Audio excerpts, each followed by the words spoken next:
to yet another exciting episode of your favorite show, Sports Business with Veronica, where we discuss all things business in sport, trying to dissect and understand the business transactions that take place behind closed doors. With me today is the former Zimbabwe netball assistant coach Tatenda Shinya, who has also been head coach for Beta Queens, Ngezi Platinum Queens, and now with Floor Angels. Welcome to the program, Coach. Thank you, Vera. How are you? I'm good. It's been long. Yeah, Off season. It's quite good to see you in one piece. That Christmas New Year. So maybe for a start, people would be interested. Announce Tatenda Shinya ndiani vamwe vanokuziva ine kuti coach ninja kuti coach ninja zvacho zvakatombotangira kupi? Zita rangu rekuberekwa ndoitwa Wisdom Tatenda Shinya, but ndichizikanwa nekunzi coach ninja. Zita rekuti coach ninja rakatanga way back when I was in grade 2. So ndakazosara ndosvika kunana grade 7. Even maticha angu muklasi vakutondidedza kuti ninja. So it also became my name. It's even more popular than my real name. Many people, even my mother, calls me Ninja. So Mama vura ipi manje kuti muzonzi ninja yet grade 2. The funny part was ndaiva neimwe t-shirt yanga iri ma3 Ninja Kids. So it was my favorite since ndozvinhu zvataikurawo tichiona. So ndaiita inonzwoma ndikupfekesa iyoyo. Tikachienda kuchikoro tichida kuzoenda kunotamba chikweshe. Saka taiisa pai mukati. Saka pese patinoenda kunotamba zvibhora zvedu ndakapfeka 3 Ninja Kids. Saka vanhu started calling me ninja nenyaya kuti vanga vasingazive zita vamwe, saka vaingodeedza zviri pa-t-shirt. Ndobva matoita sekunge matozokura matova muninja chaiye. Yeah, so ndakandatongona kuti rega ndichitongoektiwo pachininja tiite zvinhu zvedu kuti zvifambe kuti zita racho ribva ranyatsoshanda. Alright. So how did your netball journey start? Yakatangira kupi ende zvakafamba sei kuti muzosvika pamuri nhasi? Netball journey yangu yakatanga in 2009. Ndanga ndichangopedza kunyora O level yangu paGlenville I1. Then ndakaenda zviya zvekuti taidzokerera bhora kuchikoro and also ndopaitredera academy yedu yesoka. So ndaingopota ndichimwendo ndichinoona, but the main issue is kwaiva kuteera musikana kunetball. Yes, ndaiteera musikana. Iye ndobva andipawo maoptions ekuti kana uchida nezvangu make sure tinouya ndimirira ndichitraina. Then kana ndapedzawo training ndokumirirawo uchitraina yenyu yesoka, then toperekedzana tichienda kumba. So it was like our daily routine in second term. So one way or the other, ndaiti netball ichitambwa ndaipira gods, ndakatarisa kana volleyball vachitraina. So one day munhu aikocha Steny, umpire Steny Toga, ndiye aikocha Glenville 1 akabva aito serious nechikoro. Mastudies akanenge anga awakuoma boss anga ari ku A level. Ndokubva akupota asingauye kutraining. So vasikana vakazokumbira vakati no tokumbirawo tinongoti tisoka nazvekubhora izvozvo kunyanya zvephysique. So since ndaitamba soka I had to agree because ndaibva ndatoitawo mamwe ma-extras angu like fitness and so forth. So I had to change mamwe ma-drills ekusoka ndichimawisa kunetball ndaingobvisa pane makumbo ndichingoisawo pane maoko. And we went on to win muHarare province mese that year. That was in 2009. So in 2010 ndakabva ndakwara ndobva ndasiya kutamba soka. Then my only option was to concentrate now on netball because yanga yakundinakidza. That's where I met the likes of Coach Tapiwa, Coach Ropa, Coach Lloyd, Coach Simeon. That was the first group of coaches ndakasangana nadzo.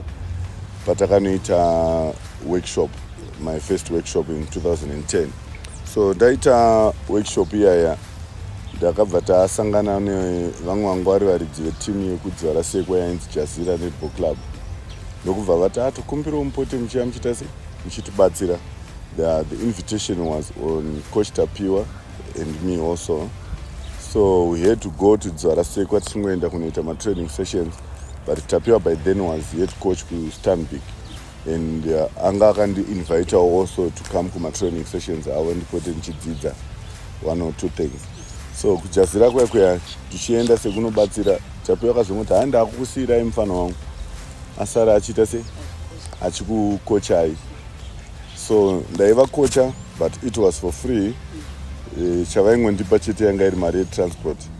I remember one day pavakandisira message vachinditi kochi nhasi tombokupaiwo mari muri kutibatsira basa riri kufadza. Ndakafara zvisingaite ndikati bhora rinotobhadharwa. And the funny part manje ndasvika we were two macoach neainzi Tendai, she's late now, anga ari player coach. Tasvika takapiwa $20 tiri 2 sekandi itai $10 ndikati totenga 10 mazuva iwayo akutengawo zvekutiwo zvechiboyzwo but inenge dziri mari dzekungorukiswawo musoro kare. ndobva ndati hatindo saka mudhara yanga totifonera achitudza kuti ada kutipa mari otipa $10 anga angodi kungotiti ndine mari yenyedrink. Hatinambomuti tiri kuda mari tikungokocha netbobos tikunakidzwa naye. So ndatoti haini yangu $10 ndinotongoitora ndichiipa musikana wangu aindi akanorukwa musoro. So that's how I started netball zvekuita serious. Yanga iri mudivision 1 and we went on to qualify kuenda kuSuper League the following year. But inini I felt kuti ndanga ndisati ndaredi kuti ndinogara pabenji rekuSuper League since nanga iri first year yangu ndichikocha kudivision 1 kwacho. Ndakabva ndadedzwa futi naTapiwa zvikanzi uyaupote tichibatsirana kupi kumambasi. Angaenda kumambasi that year. So ndaienda kumambasi tichitraina. Then one of the players by then achatambe nawo anonzi Rozi Mudzamiri abva anditi kusapotiri tsvaga coach for ma-CGPs gala amudere bhudhi nditaurire namudhara muende ikoko. Zvikanzi inini ndobva ndatomboda kuramba. Tapiwa bva andisimbisa kati aenda ndomukana wacho kuti uprove kuti une zvauri kuita. Ndakaenda kusupport.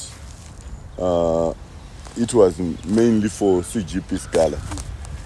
Then ndakazovakurudzirawo ndikati no, we can start a team yotamba pai mudivision 1. Then vakabva vabvuma tobva tajoina team division 1. But I remember ndichienda kuma offices nema-certificates angu andanawo netball. Ndakanosangana navainzi vamudzamiri vanova baba vaRozi. I think is now retired kupolice.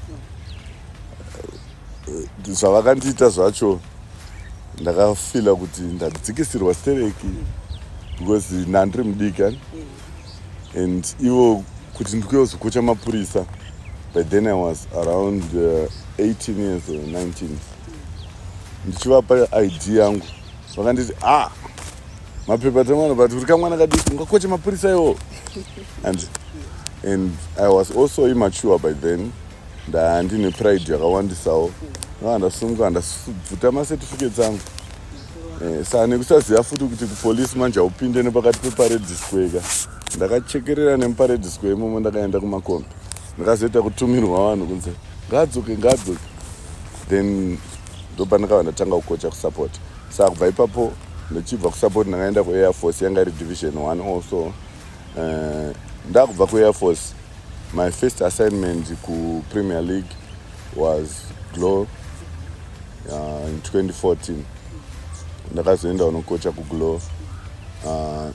It was a successful season for me and I had to make a name for myself. Saka whatever zvandaiita ndaiisa maximum effort yangu because ndaida kuti munhu wese aone kuti pane zvachinja kunetball. Saka jeni yangu ikabva yatotanga kukura yenetball. But generally I think that was only team yakanyatsondibhadhara zvekuti ndakafila kuti I got something kunetball. Kumwe kwese kune kwakumwendawo because of passion mostly, nekudawo kuti ndisabva ndanzi ninja atosiya netball totally since ndakazonotanga yangu academy. So to concentrate on academy only usino team yauri kukocha futi you can't inspire the kids. Vanoda kuziva kuti at least kana tikazonzi takurawo kochi wedu tichaenda kutimu kunokochwa nakochi wedu zvinenge zvichiva inspire somehow.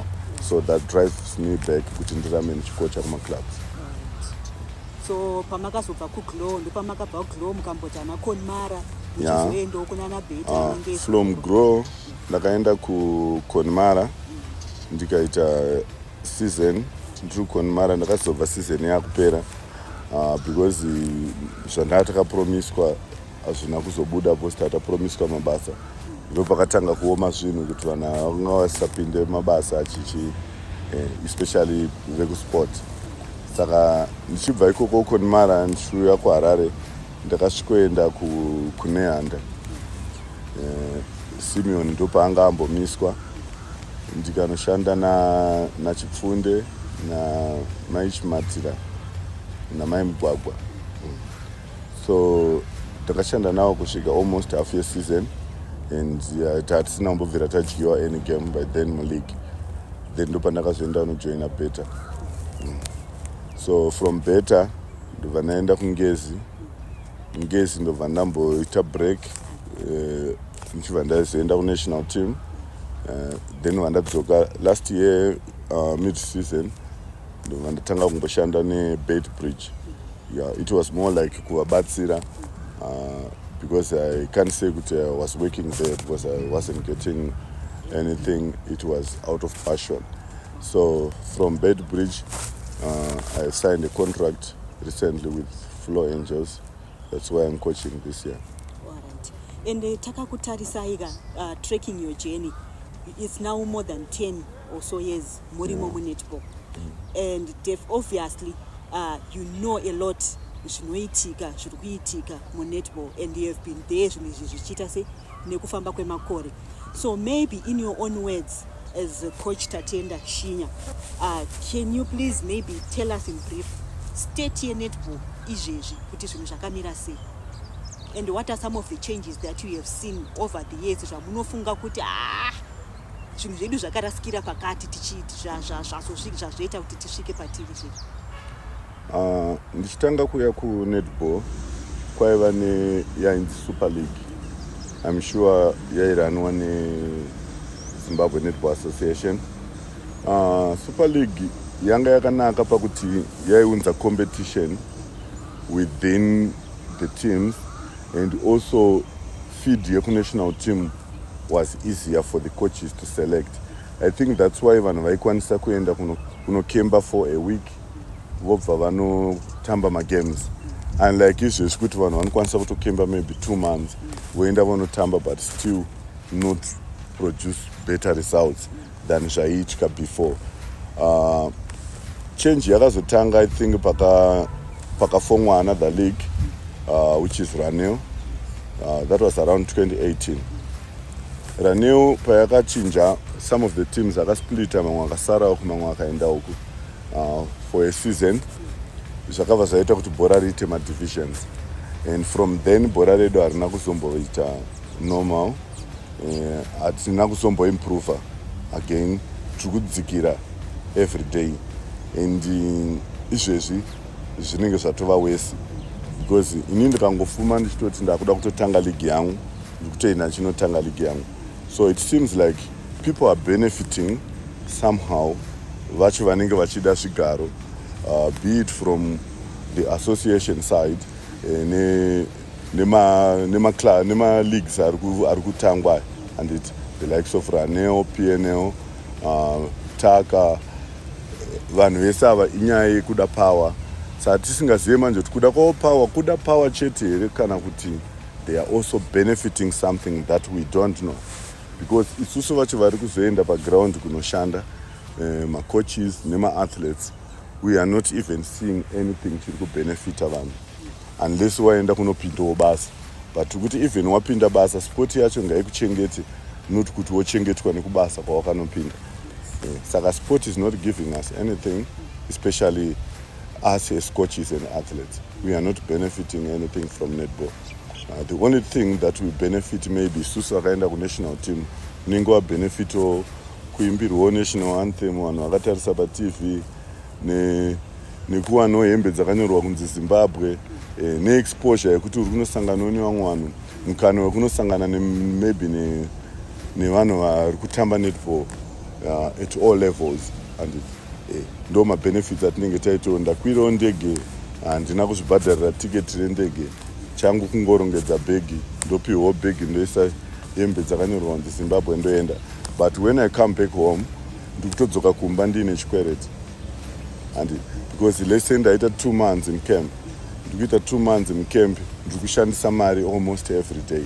Handitika not kuti kunenge kusina chikafu chakakwana, but kuti ndikagara ndichidya sadza nebeef masikati, ndodya rice nechicken manheru, mangwana ndodya sadza nechicken masikati, ndodya rice nebeef manheru, yato daily routine. And saka pane musi wandichambofungawo kuti sadza ndarinyanya, ndakufanira kumboenda kumbonotengawo something. Handitika mari iyoyo yese iri kubuda, kudzoka kwayo kunonetsa, because tiri kuenda kunotamba usingazivi kuti ndiri kutambira mari iyi. Ndiri kungoenda ndichingoziva kuti ndichaita mari, and pamwe yandiri kutofungira kuti ndichaita yacho neyandiri kuzonowana zvinhu tu zvakatoita zvakatosiyana. Saka pamwe pacho unopedzisira kuona kuti beta hangu ndigare kuclub kwandoziva kuti vakasandipawo mari yangu, pavaregedza kundipa mari yangu zvatakawirirana, tinongotora action inenge ichidiwa. But uko ndikutoenda ndisingatozivi kuti ndikunoshandira mari iyi, ndikunoita nezvei. Saka we are not benefiting anything from kuenda kunze and so forth. So if dai zvaibvira vanhu vambotarisawo welfare yevanhu vacho vari kuita kuti netball iende kumberi, because without my players, without my coaches, without my umpires, netball hapana. So at least those people vakabenefita, kana isusu ana ninja takatadza kubenefita, vakauyawo kumashure kwedu ngavabenefit or something, so that panooneka kuti pane change iri kuitika. Because kutomboenda kuworld cup dai tisingafambe netsoka, and dai zvakaitika kusoka maybe zvaitaurwa maybe for the next 30-40 years. And but isusu tacho unosvika kuworld cup wongodzoka, tinongowanikwa chingofamba mustreet uri kutobhadhara, uri kutoloja a national team coach. And saka it doesn't make any difference. And last year you were on record muchitaura nyaya yekuti you are quitting netball, uchiti because I have nothing to show for it. So in other words, coach, from narration yamatipa are we saying ku national team it's a matter of players, coaches and the other guys, the medical team and stuff going there for national duty, but akuna a clear contract kuti munosvika muchisaina, you know what you are getting into. Muri kutoziva kuti tukaenda kuma African Championships we are going to get ma 5,000 edu, be it tournament isati yatanga kana kuti tichawana ma 5,000 tournament yapera. No, ku national team hakuna a clear contract yekuti you sign. What they can do, vanokupa tsamba iri kungokudza kuti you are coaching national team for the period of 1 year, date ranhasi kusvika musi wa31 December. And so uri kuenda ndo zvinhu zvauri kuenda uchiziva kukemba, nditika kuti uri kunopiwa mari iyi hakusisina. But I think it's also our fault us as coaches, because chatinenge tichingoda chete ndechengonzi ndakocha national team. We are not even asking kuti, if in myself I didn't even ask kuti what am I going to get. And so sometimes pamwe tiri kublema vanhu. Pakafomwa another league which is Ranil, that was around 2018. Ranil payakachinja, some of the teams akasplita, mamwe akasara uku, mamwe akaenda uku for a season. zvakabva zvaita kuti bhora riite madivisions, and from then bhora redu harina kuzomboita normal, hatina kuzomboimprova again, tiri kudzikira every day, and izvezvi zvinenge zvatova wese, because ini ndikangofuma ndichitoti ndakuda kutotanga ligi yangu ndikutoenda chinotanga ligi yangu. So it seems like people are benefiting somehow, vacho vanenge vachida zvigaro, be it from the association side, nema leagues ari kutangwa, and it the likes of Raneo, PNL, Taka, vanhu vese ava inyaya yekuda power. Saka tisingazive manje kuti kuda power chete here kana kuti they are also benefiting something that we don't know, because isusu vacho vari kuzoenda paground kunoshanda, macoaches nema-athletes, we are not even seeing anything chiri kubenefita vanhu unless waenda kunopindawo basa. But kuti even wapinda basa, sport yacho ngaikuchengete, not kuti wochengetwa nekubasa kwawakanopinda. Saka sport is not giving us anything, especially us as coaches and athletes. We are not benefiting anything from netball. The only thing that we benefit maybe susu vakaenda kunational team, unenge wabenefito kuimbirwawo national anthem, vanhu vakatarisa patv, nekuwanawo hembe dzakanyorwa kunzi Zimbabwe, neexposure yekuti uri kunosanganawo nevamwe vanhu, mukana wekunosangana maybe nevanhu vari kutamba netball at all levels, and ndo mabenefits atinenge taitawo. Ndakwirawo ndege, handina kuzvibhadharira tiketi rendege, changu kungorongedza bhegi, ndopiwawo bhegi ndoisa hembe dzakanyorwa kunzi Zimbabwe ndoenda. But when I come back home, ndikutodzoka kumba ndiine chikwereti, and because let's say ndaita 2 months in camp, ndikuita 2 months in camp, ndikushandisa mari almost every day, handitika not kuti kunenge kusina chikafu chakakwana, but kuti ndikagara ndichidya sadza nebeef masikati, ndodya rice nechicken manheru, mangwana ndodya sadza nechicken masikati, ndodya rice nebeef manheru, yato daily routine. And saka pane musi wandichambofungawo kuti sadza iri ndarinyanya, ndakufanira kumboenda kumbonotengawo something, handitika mari iyoyo yese iri kubuda, kudzoka kwayo kunonetsa, because tiri kuenda kunotamba usingazivi kuti ndiri kutambira mari iyi. Ndiri kungoenda ndichingoziva kuti ndichaita mari, and pamwe yandiri kutofungira kuti ndichaita yacho neyandiri kuzonowana, zvinhu tu zvakatoita zvakatosiyana. Saka pamwe pacho unopedzisira wakuona kuti beta hangu ndigare kuklabhu kwandoziva kuti vakasandipawo mari yangu, pavaregedza kundipa mari yangu zvatakawirirana, tinongotora action inenge ichidiwa. But uko ndikutoenda ndisingatozivi kuti ndikunoshandira mari, ndikunoita nezvei. Saka we are not benefiting anything from kuenda kunze and so forth. So if dai zvaibvira vanhu vambotarisawo welfare yevanhu vacho vari kuita kuti netball iende kumberi, because without my players, without my coaches, without my umpires, netball hapana. So at least those people vakabenefita, kana isusu ana ninja takatadza kubenefita, vakauyawo kumashure kwedu ngavabenefit or something, so that panooneka kuti pane change iri kuitika. Because kutomboenda kuworld cup dai tisingafambe netsoka, and dai zvakaitika kusoka, maybe zvaitaurwa maybe for the next 30-40 years, and but isusu sacho unosvika kuworld cup wongodzoka, tinongowanikwa chingofamba mustreet, uri kutobhadhara, uri kutoloja a national team coach, and saka it doesn't make any difference. And last year you were on record muchitaura nyaya yekuti you are quitting netball, uchiti because I have nothing to show for it. So in other words, coach, from narration yamatipa are we saying ku national team it's a matter of players, coaches and the other guys, the medical team and stuff going there for national duty, but akuna a clear contract kuti munosvika muchisaina, you know what you are getting into. Muri kutoziva kuti tikuenda kuma African Championships, we are going to get ma 5,000 edu, be it tournament isati yatanga kana kuti tichawana ma 5,000 tournament yapera. No, ku national team kuna a clear contract yekuti you sign, what they can do, vanokupa tsamba iri kungokudza kuti you are coaching national team for the period of 1 year, kubva date ranhasi kusvika musi wa31 December. And so uri kuenda ndo zvinhu zvauri kuenda uchiziva kukemba. Handitika kuti uri kunopiwa mari iyi hakusisina, but I think it's also our fault us as coaches, because chatinenge tichingoda chete ndechekungonzi ndakocha national team.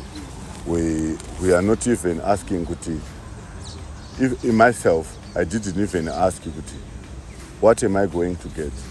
And so sometimes pamwe tiri kublema vanhu for nothing, but isusu wacho tinenge takaenda for voluntary. And so tikuita voluntary work, but hatina chinokuprotecta chekuti kana kuti nditi inini ndikuda kuenda kunoti handina kupiwa mari, kana kuti ndakapiwa mari shoma, kana kuti mari yakanonoka kuuya, hapana pandakanzi ndichapiwa mari yakati. And so it will be good kuti at least ngavaite come up with my contracts for my players and also for my coaches. Sezvinongoita ana Netball South Africa kuti yes, my players vane maclubs avo, but those vari kunational team they get my contracts and vanenge vachitoziva kuti each month tine 2 weeks dzatiri kutoenda kunotraina tiri pamwe chete, toita 2 weeks dzatiri kubuda tichienda kumba, we can only be released kana tichienda kumaclubs kwedu so forth tichihandi. Saka isusu hatina that protection. Saka pamwe pacho even ukada kutaura voice rako unenge uchiritaura usina mafacts ekuti ndakasaina apa kuti ndichawana mari yakati. You get the sense? So even when you decide to fight for what you feel you are entitled to, it's just your word against the association. Yeah, it's just my word against the association. And sometimes when one person is saying I can't do this, there are 10 people who are kutoti dai abva tawanawo mukana. Just for the excitement and the exposure of being a national team. Plus, financial kana usati wakuenda unenge uchida kukuenda, and kana wazokuenda ndipo unozoona kuti maybe musiyano ndewekuti ndakwirawo ndege ndaenda kunorarawo muhotera. But zvinhu zvekuti ukada kutorimuwo muromo uchida kuenda kuSouth Africa unokwanisa kungosvikwidzawo ndege, unokwanisa kungonozvibhukirawo hotel. And saka those are the only benefits. Yeah. And Imimi, during your time as one of the national team coaches, like you said, you receive a tsamba yekunzi you are going to be coaching the national team for such a period. Imimi makakocha for how long? And the tsamba yenyu yakauya ichisteta kuti how long? When I first went to national team camp, it was in 2021, just after COVID. Takanoita 1 month camp trip St. Peter's. Yanga indakangoisirwa tsamba nechinzi the assistant coach uri kudiwa camp for a period of chakati yecamp, and it wasn't stating kuti tichazoenda kutournament kupi chichi, because yanga ingori camp. And then patanga takuzopinda patakazodedzwa futi tanga takuprepare kuenda kuMalawi for makosana games. And tsamba yakangoya chingoti coach tikudo coach kuti vauye kucamp vachazoenda kuMalawi vachidzoka musi wakati. And ndo zvainenge ichingosteta. So zvinhu zvakawanda pane pasina. Then 2022 ndopatata kuprepare kuda kuenda kumaqualifiers, and it was I think it was December. Zvakazongosiyana 2023 pataka prepare for World Cup. That's where we got letters saying we have a contract for 1 year, but zviri patsamba. And so we had to agree. Uri kubvuma here kana kuti hausi? Yes, I agree. Meaning that was the dokwa kuri kusaina kwedu contract. But pasina kustate for any financial benefits. Yeah, pasina kustate for anything. And but of course mukembi munoudzwawo zvakasiyana-siyana. I remember tichitanga kusvika kwainzi kune macamping allowance. I remember tichitombomapiwa kumalawi and camping allowance ichichi, but zvakazongopera zvikazongonyarara. So during your time yesei muri coach ku national team, time yamunoti mimi makabatawo mari yakawanda maoko menyu, manga mapiwa mari? Ku World Cup tiri koko we got something like 1.6 tiri ku Cape Town. Then tazodzoka tikazodedzwa ministry, we got something foot around 1.7. Yeah. I think ndo mari yatingati takabata yakawanda. Yeah. And imimi pamakazotaura nyaya yekuti I'm giving up on nyaya dzenetball because hazvina financial benefit, dakuti munyatsondijekesera kuti what were some of your frustrations apart from nyaya dzemari? Ku netball I was frustrated nezvinhu zvakawanda. Even my time ku national team, pane pamwe paunonyatsoona kuti I'm working in fear. I remember kuti ndaigara ndine warning maplayers umwe angona ndatukwa pamwe pacho zvawatoudza mumwe player ukazviudza imwe player inoenda nerweseri inoti kochi vanituka chichichi plus nyaya dzacho dzaisapera. So it's like all things zviri bad zvanga zvaiuya zvakanangana neni, especially ku national team. You would feel ukaona kuti kwasvika executive yasvika ku training, unototanga kuzibvunza kuti nhasi ndaitei, handine here futi imwe chandaita. And but the most frustrating part was in Botswana. Pandakatukwa ndisina chandanyatsotarwa, and I felt kuti achigumbu icho chathing ndichinacho ndinozongoshingawo hangu semwana kuti you can't confront munhu mukuru, amai ndamai, she remains my mother. But kutuka kwacho unozoona kuti extendi inenzi atakakunhonga mustreet uri rombe bla bla bla chichi, then wozozvitarisa futi uona kuti but still nyangwe ndiri kunzi ndakanhongwa ndiri rombe, but chichachinja nekuuya kwandaita kuno ku national team. Zvacho zvandiri kutobva nazvo kumba handiti ndizvo zvandiri kuuya futi nazvo kuno, handiti ndodzokera kumba pamwe zvinenge zvatobvaruka, kana dziri hembe dzimwe dzatobvaruka nekutrend. Saka instead yekuti urombe hwacho hupedzweka huri kutowedzera.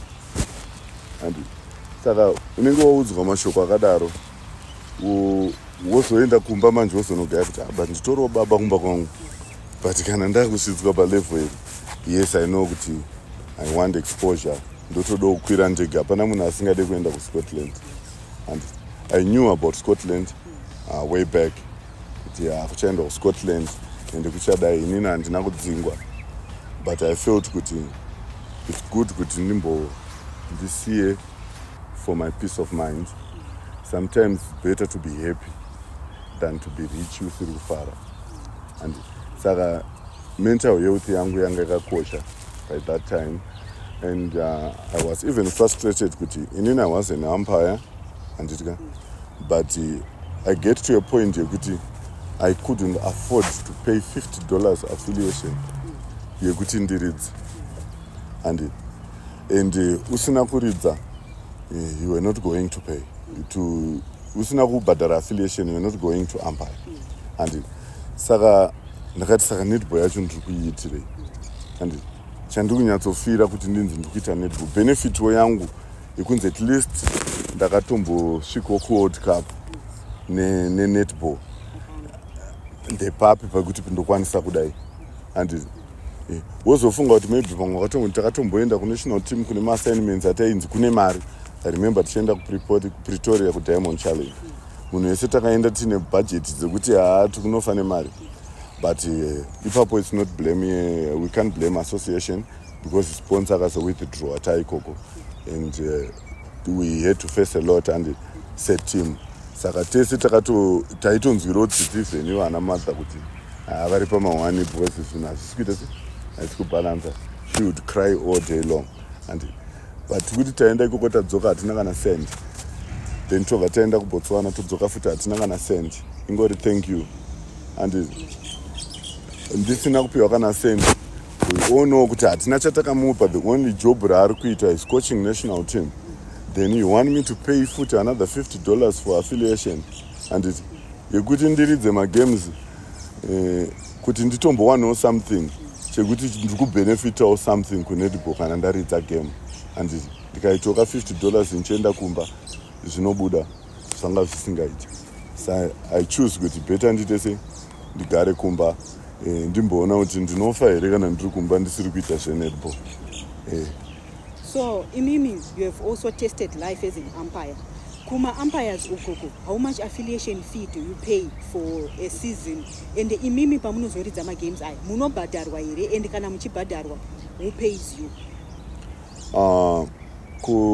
Kuma umpires you pay affiliation inobhadharwa ka1 pagore, but unokwanisa kuibhadhara mbichana during the course of the season. Last year I think it was $50.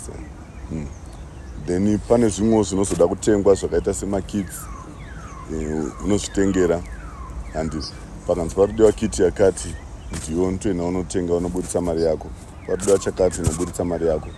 Then kuridza, let's say waridza kuraneo unobhadharwawo neraneo yacho kwawaridza. Ukaridzawo kuPNL you get paid nePNL. But I remember last year kuPNL pane patakamboita almost 2 weeks tisina kupiwa mari yekuridza.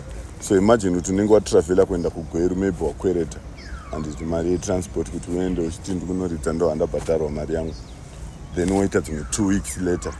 Saka kana akukweretesa anozokukweretesa here futi next time. And pegame mune pebhabho munenge muchifanira kubhadharwa mari? Kune exact price kuraneo kwaunoziva kuti ndikunoridza magame angu 2, each game inenge iri $20, then wobva wapiwa nemari yetransport yekwawabva. Then kuPNL zvaingochinjawo, maybe ukaendawo kune rimwe bhabho unowanawo mari yakawanda, dzimwe nguvo inenge yakadzika. Saka you wouldn't know kuti are they paying per game or they are just paying per bubble. But sometimes zvinenge zviri unfair kune mamwe maumpires anenge ari competent ari kuridza nemamwe maumpires ekuti akaridza 2 games maakutotya kuti akadzokera futi kunoridza anorohwa nevanhu. Maakutoridza kwakungoramba kuchidzokorodzeswa vamwe maybe patournament, but you still get the same amount of money. Saka zvotoreva kuti kuPNL tiri kuti hakuna fixed amount yekuti uri kuziva kuti pegame unofanira kubhadharwa mari yakati? Yes, there is no fixed amount. Saka hakutorina macontracts even emaplayers zviriko here kana kuti even zvemacoach zviriko here? My-contracts for my players, they get my contracts from my clubs avo. I'm not sure kuti all the teams vane my contracts here, but my teams are still like my uniformed forces. Mazhinji they give my contract because vanenge vachida kuti vasecure my players avo vasamove from one place to another. Mamwe ma-teams anosainisa futi ma-signing on fees anosiyana when the players signed ma-contracts avo. Vamwewo vari kungosaina vachingopromiswa something. But the problem with my players edu and also us as coaches is whenever we get a chance yekunzi wanzi uri kudiwa kutimu yakati, maybe wangu wagara uchitodawo nezvekutimu ikoko, waenda wanzwa kuti kune mari handiti wasvika, let's say kubeta, I give example yekubeta because ndokusina team, woenda kubeta, beta inenge ichikudza kuti contract yedu isusu winning bonus chete. Winning bonus is $35 per home, $40 away. Loser ina mari, hapana salary. And saka it's a win-win situation. And you know kuti ndikatochitsvake zvatoita zvatoita, and you find out kuti maybe Witness anenge ari kana shamwari yake iplayer futi iri kutamba muteam. And saka I think ipapo panoita kuti manje security yemaplayers yedu inenge isisina kunyatsa kudzama because zvimwe zvinhu havasi kuverenga. Saka vanhu maclose anenge akaiswa mamwe acho even vakazoda kuzonzi vacomplaina handiti vanongonovhurirwa kunzi ko izvi hauna kuzviona here. Saka vanoda kudzidziswa, I think ipati inoda kutodzidziswa maplayers edu, and also player management chaiyo. Maplayers edu, they don't know how to manage macareers avo. Zvinhu zvongoti kutamba netball nhasi zvichazoitika mangwana haanei nazvo. So I have seen football kune Footballers Union of Zimbabwe inomirira rights players, coaches, kodzero dzavo. Netball, is there any organ iripo yekuti tinoti isusu player kana aine grievances emari dzake, aine grievances contract yake, they approach such an office? Isusu tinongoita zvekunzwa kunzi kune players association wokunzwa kuti kunana ningi, but handisati ndambonzwa kana musi vanonzi vari kuitawo meeting as players association venetball, beat vakomana beat vasikana. Kazhinji unozvinzwa kana kuti kuine maprograms ari kuda kuitwa kunana Zimbabwe Olympic Committee kwekuti kuri kudiwa representative. Ndo panonzi ndianani zviya vanhu vaiva vachimbochitsvagwa maybe kana pasina ndo paakuchitsvagwa tongotora ana ari padhuze ari kunational team aende anoita sei anorepresenta vanhu. But I think that thing chinoda kuti chinyatsoitwa chifambiswe nemazvo. And we also need a coaches association. We don't have coaches association. It's going to be difficult to come up with one because we don't have any unity as coaches in Zimbabwe. We are just always tracking each other. Kuda kumirira kuti mumwe atsika papi kuti wouye utsikewo kana kuti uwane kumisira chiuswa adoni. And imimi, you have moved around maclubs akawanda. Saka imimi pamuno like izvezvi mainda kuFlow Angels. Contract munenge makasaina contract here, and is there anything like signing on fees, especially kuma players? Yeah, I can't disclose much information about our team, but my players this is one of my contracts, and also they got my signing on fees. Pavakasaina my contracts. I don't know the figure because what I did was we did my trials and retained almost everyone. Except for one person, Kudakwashi, who left. Everyone returned, and we also added a few. So they say vakapiwa ma contracts. Inini changu chandakaita kusarudza vanhu vakandapa list to the management, to my manager ndobvazodedza vanhu vakaita kutoti vakasaina inini handisi changu kuzongosangana nevanhu kuground, but I'm sure everyone akawana signing on fee yake yaakawirirana pavakataurirana. And as we wind up, imimi toziya kuti you have your own academy, your own netball academy. Maybe vakuda kungonzwisisawo kuti academy iyi yakambomira sei, inoita nezvei, izvezvi mune ma-athletes mangani, and how much does each athlete pay here kanzi pemangani? Academy yedu inonzi Tigress Netball Academy. It's more of a netball school where players and coaches are developed. My aim is to develop as many coaches as we can, especially from the former netball players. Vaiva kana kuti vakuona kuti career yangu yakuenda kunopera, I want to start learning something. Ndo vanhu vatinoenda kunoita sei vatinoda kushanda navo ku Tigress Academy. We don't pay them because we don't have money. It's self-sponsored. I had to buy mabhora equipment kuti titange chini since ndine passion yekuda kuti netball isimukire muHarare.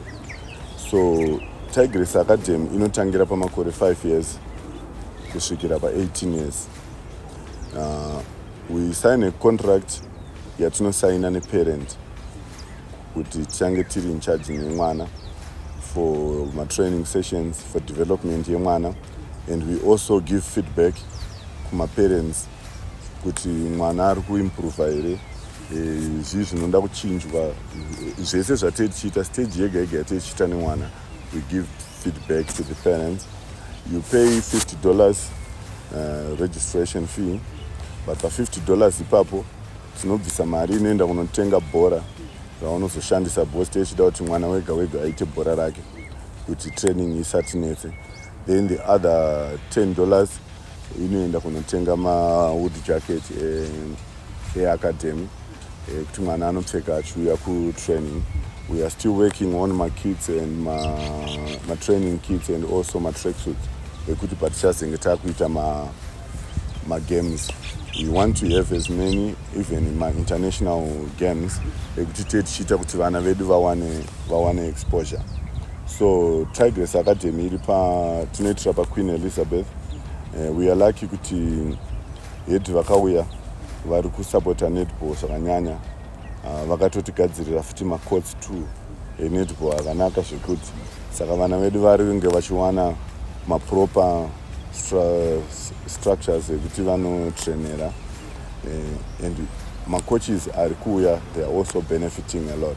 Well, I think Mangozhinzvira, Coach Shinya, giving us his experiences as a coach in netball in Zimbabwe, some of the frustrations that he had to go through, and the lack of financial support, be it from corporates or the association, some of the grievances that some of these players and the coaches have to endure pavanoenda even to national duty.